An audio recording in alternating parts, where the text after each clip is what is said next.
भगवान परमात्मा बासुरी वाजवतात त्यावेळेला यमुना मैयाचं पाणी देखील स्थिर होतं.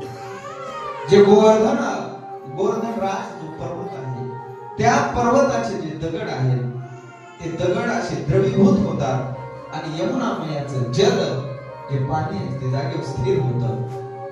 आपण साध्या बासुरीचा जर स्वर ऐकला तर आपल्याला तो ऐकावं राहतो, सारखं असं वाटतं की ऐकतच राहावं, एवढा गोड बासरीचा आवाज आहे.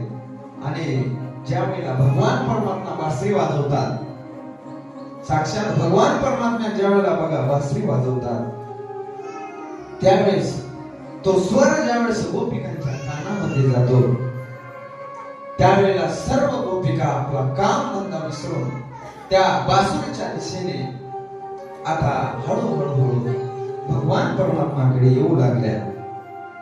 ज्यावेळेस पूर्ण त्या गोपिकांचं मन भगवान परमात्मा आकर्षित करतात बघा.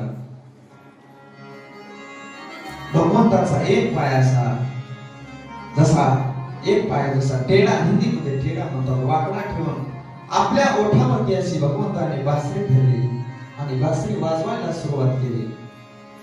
देहुडा चरणी वाजवित वेणू गोपिका